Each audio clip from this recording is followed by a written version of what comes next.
Okay, take two. I guess I've said it probably 100 times in my videos.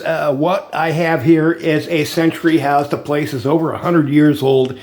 And, well, when I got the place, it was a totally derelict property, had not been lived in for a couple of years. And everything in it was terrible. Knob and tube wiring, the plumbing was failing, no insulation, and numerous other problems. All plaster was in terrible condition. Well, anyway, over the years, I've been working on renovating the place, and I'm starting to get there. So today, the focus is this kitchen here. First off, the first thing I did was some structural repairs, totally substandard framing over this window. So I had to do some structural repairs there. Also in the dining room over there, that beam up there, replaced. And after doing that, then we got all new wiring, all new plumbing, everything's up to modern standards, code, matches all that and such. And what I've done beyond that, after putting all that stuff in, then we got all new drywall and such. And it's all painted, finished. I'm happy about that. And well, the kitchen itself. Now, originally this kitchen was about, where's my numbers here? About 105 square feet. And I took it upon myself to expand the kitchen so I could toss this big ass fridge here. I stole about 2 1/3 feet out of the dining room. And originally the wall was here, and I moved it over to there so that I would have a bigger kitchen. And yes, the dining room is still plenty big. No regrets about expanding the space. Now I got a place to put the fridge and plenty of kitchen space around. And if you're somewhere other than the U.S., you're saying, well, that is a huge kitchen. But us Merkins, well, we like our large kitchens, and this kitchen by Merkin standards is still kind of a small kitchen. I would describe it as a galley kitchen, an L-shaped galley kitchen. We got that, and then we turn around the corner, and okay, so anyway, where am I at with this kitchen? Like I said, new wiring. We got all new plumbing, although sink, long way to go with that. Countertops, I'm nowhere with countertops. That's gonna have to be after I get everything else done. And getting everything else done, most recently I've been working on refinishing the faces of this bunch of cabinets here. This is all nice and shiny and smooth and nice, but I still got that over there. That's all got to be sanded down and redone. And my inspiration for this kitchen was these two cabinets here, this one and this one. Originally, these were part of linen cabinets that were into the central hall. Well, I tore all that stuff out to create a half bath in place of the linen cabinets. And so I saved them, and these are a recreation. The actual faces of the cabinets, they're original, but everything behind the face, that's all new construction using old material. And that's my inspiration for the rest of this. The base cabinets, I've got a bunch of doors here. Along here, we got some doors that actually work. Open and close. Good about that. And then we got, I think I did a video about this thing about a week ago. We got our trash pullout, something you never had 100 years ago. And this thing runs on this nifty hardware here.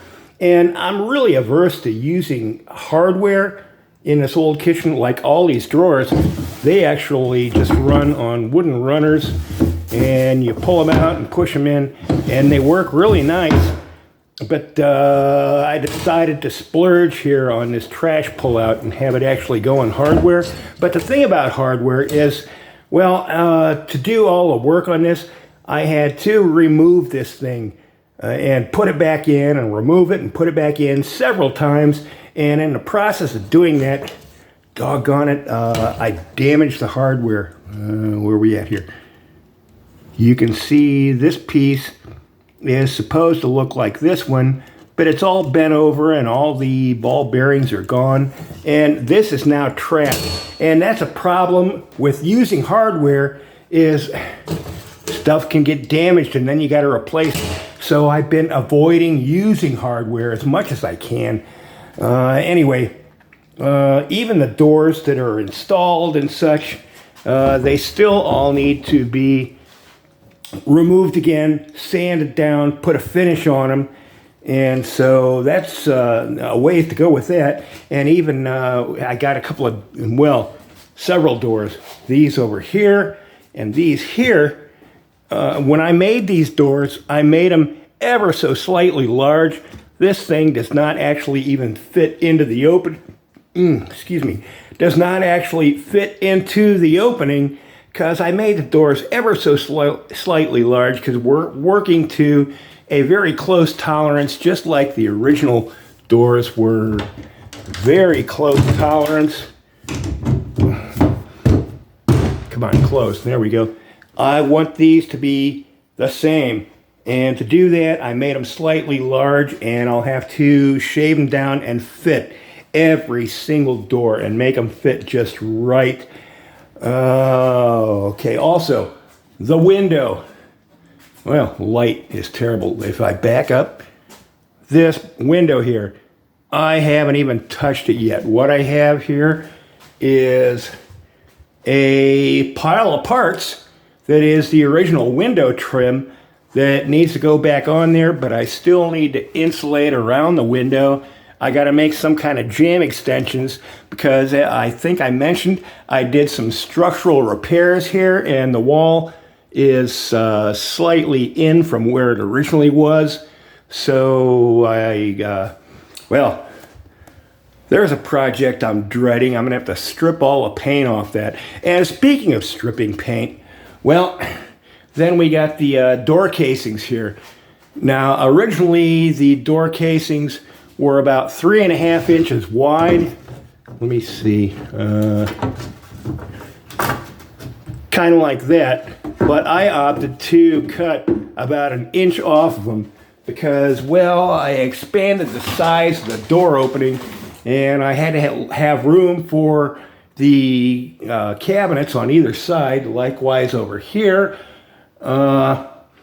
So I ripped the things down, took about 1 inch off of them, and even at that, still had to make on every one of these casings. Come on, sit still for the camera. Had to make a little notch like that because it's even tighter there. And, well, I'm trying to save myself just a little bit of trouble with this. Originally, this wood trim was painted, and I'm really getting tired of stripping paint off of woodwork. So what I did, well, there's your paint. In the process of ripping it down, I cut off the part where there were some nail holes and yuckies. And this is the back side, actually, and it's really pretty clean looking. So it shouldn't take too much trouble to clean those things up and put them in. I still gotta scare up some lumber for the door head there and there. I'm sure I got the stuff laying around for that. And then we got this this corner cabinet. I've been working on this thing the past few days. Now, rather than just put the stuff in, I thought, well, it might behoove me to put a finish on it. So I went ahead and stained it and got the first coat of polyurethane on. I'm still going to have to put another coat of polyurethane, but I did that much before installing it. And over here we got what I'm leaving as open shelving. because that's something that was very common in a kitchen 100 years ago.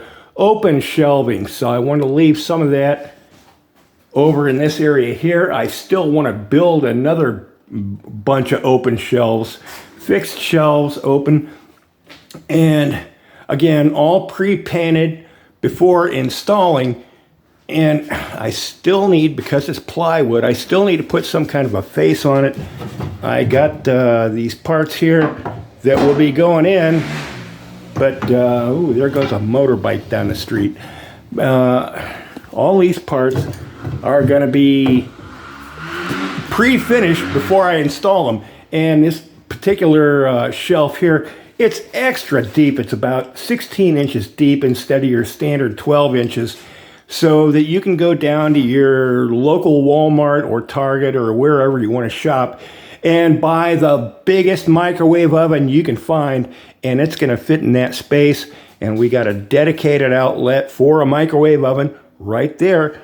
So the open shelving, that's going to handle a microwave oven. And, well, I'm still going to have to paint the inside of this thing. And, well, as I was saying with this building thing here, this part is not actually installed. It's cut to size, and I can fit it in here with just a friction fit. Go in. There we are. But I'm not going to actually install it until I put a finish on it. And have I covered everything? I want to say I probably missed something. But anyway, we got a 100-year-old kitchen that's got all new electric, all insulation, structural repairs, new plumbing. I actually had to redo a lot of the flooring too. And, well, it's coming along, but boy, still got quite a ways to go.